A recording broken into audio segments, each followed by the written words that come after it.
My girlfriend posted, when he finally proposes, but you've already been planning to leave him skull as a joke the day after I proposed. I commented, joke's on me then. Then I returned the $11,000 ring and sent her the refund receipt. Original post. I, 30 male, work in logistics management for a distribution company. I coordinate shipping routes, manage warehouse teams, handle scheduling. It's not glamorous, but I'm good at it, and I clear about $74,000 a year. I drive a paid-off truck, I rent a one-bedroom that I've been in for 4 years, and I have a retirement fund that I contribute to like clockwork. I am boring on paper, and I have made peace with that. My girlfriend and I had been together for 2.5 years. She works in pharmaceutical sales, the kind where you visit doctors' offices and pitch medications. She's good at it. Makes around $85,000 with commission. She's charming, quick on her feet, and has this ability to read a room that honestly impressed me from the day we met. She can walk into a dinner party knowing nobody and leave with 6 new best friends. I'm the guy refilling his drink in the kitchen, trying to figure out when it's socially acceptable to leave.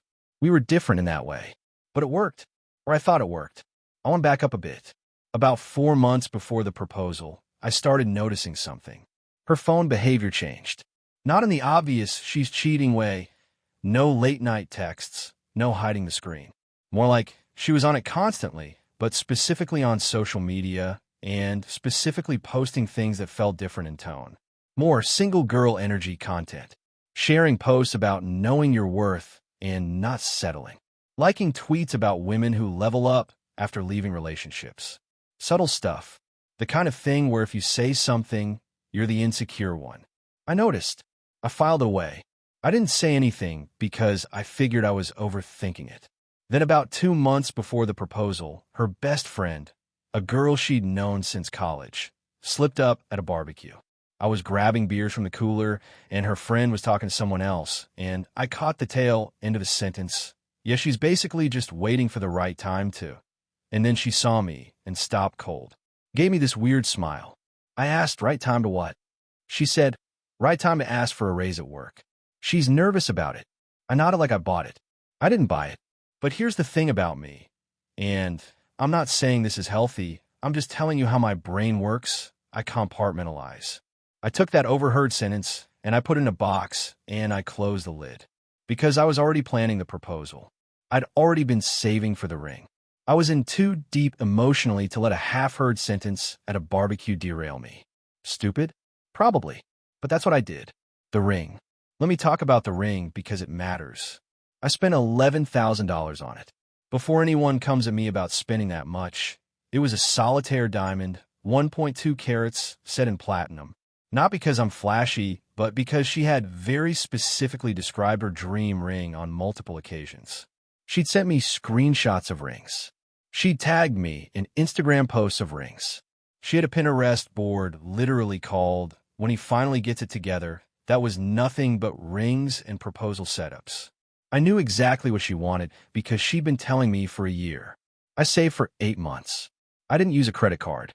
I didn't finance it. $11,000 cash from a separate savings account I'd been building. I picked it up from a jeweler 2 weeks before the proposal and kept it in my truck's lockbox because I didn't trust myself not to give it away early. The proposal was on a Saturday evening. I kept it simple. Her favorite restaurant, the corner booth she always requested, a bottle of the wine we'd had on our first date. I waited until dessert, got down on one knee, the whole thing. She cried. She said yes. The table next to us clapped. The waiter brought us free champagne. It was perfect. I drove home that night, genuinely thinking I was the luckiest guy on the planet.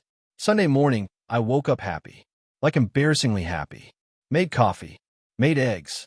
She was still asleep. I was scrolling my phone at the kitchen counter, smiling like an idiot.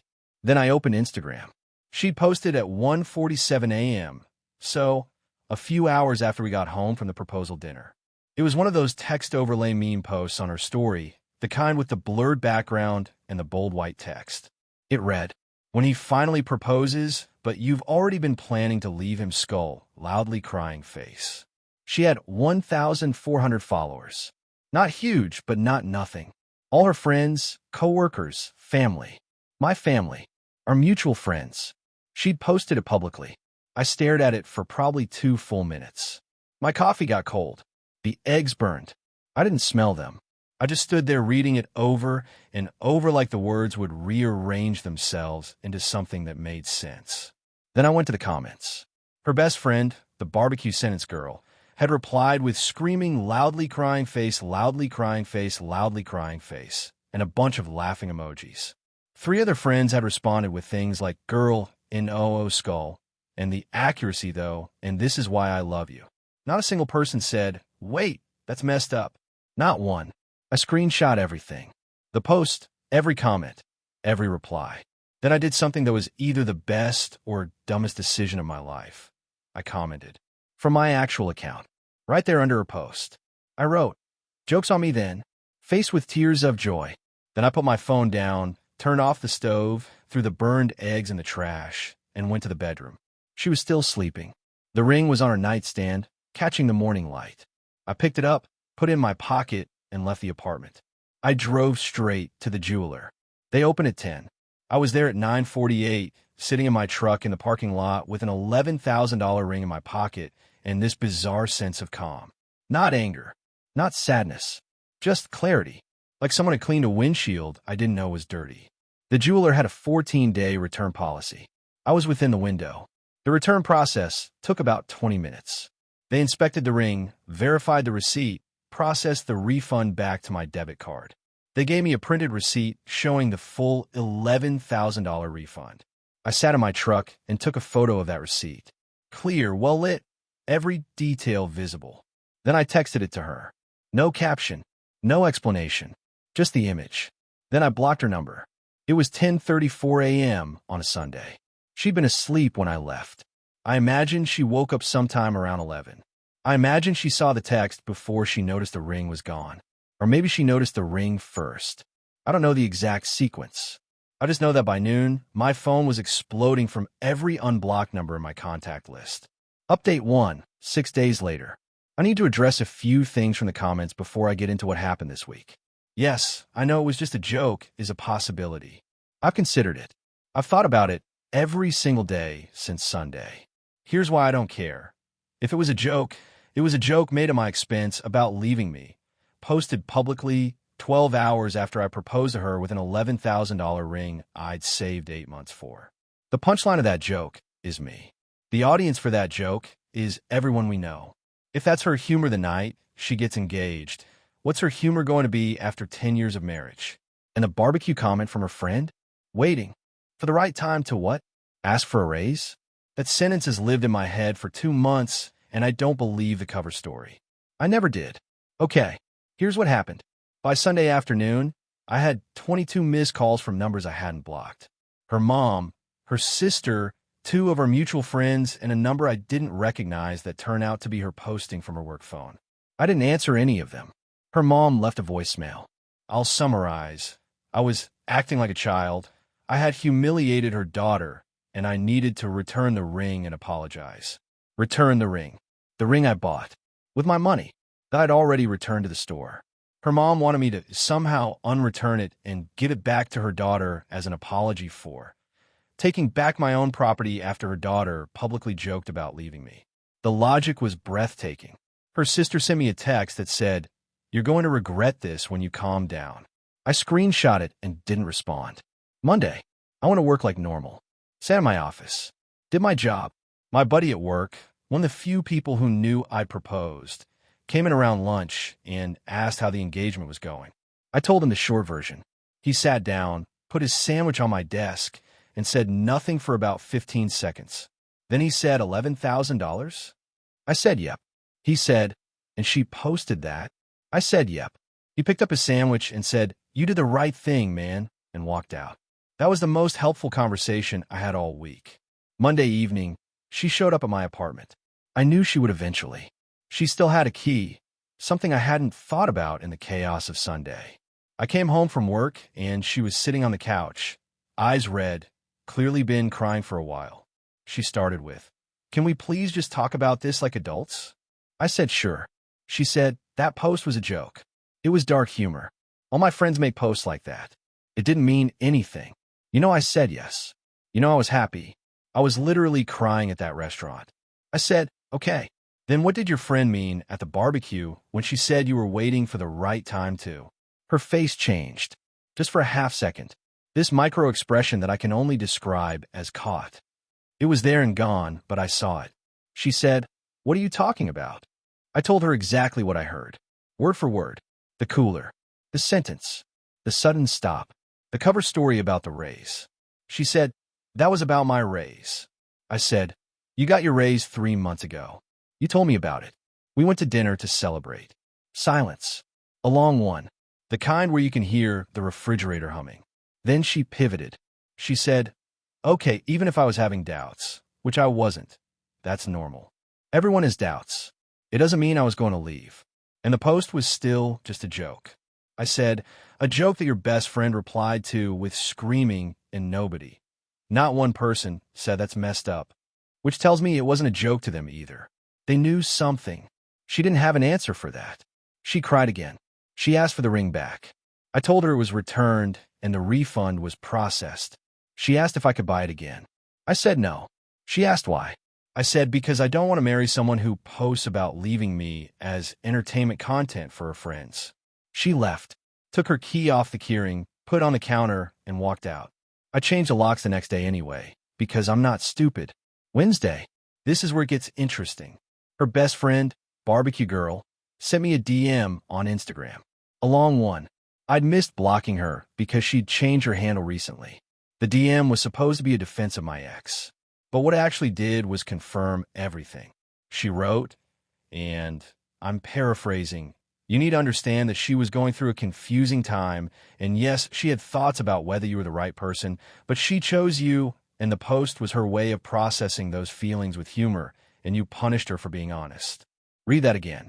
She had thoughts about whether you were the right person. Not she was joking. Not it meant nothing. Her own best friend tried to defend her, accidentally admitted that the post was rooted in real doubt. The joke was true. She'd been considering leaving. Her friends knew. The barbecue sentence was real.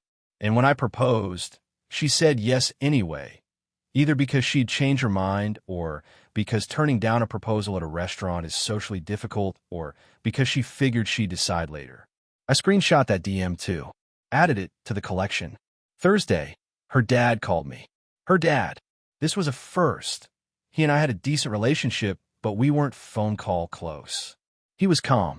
He said he didn't fully understand the situation, but that his daughter was devastated, and he wanted to know if there was any path forward. I liked her dad, so I was honest. I told him about the post. I told him about the barbecue. I told him about the best friend's DM. I said, sir, your daughter was planning to leave me, said yes to my proposal anyway, and then posted a joke about it for her friends. I can't build a marriage on that. He was quiet for a long time. Then he said, I appreciate you telling me. I'm sorry this happened to you. And he hung up. That's a good man right there. Update 2, 11 days later. Final update, because my life has settled into a rhythm and there's not much more drama to report, thankfully. After the phone call with her dad, things got worse before they got better.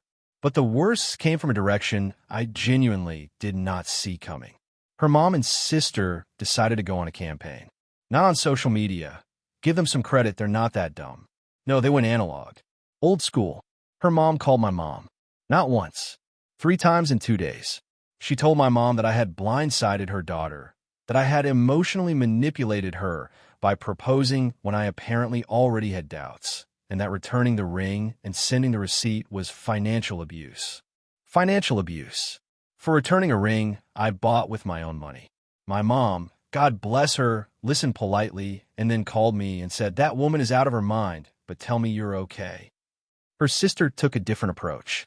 She reached out to 2 of her mutual friends, a couple we used to hang out with, and told them a version of events where I had proposed as a trap so I could publicly humiliate her sister when she made one little joke.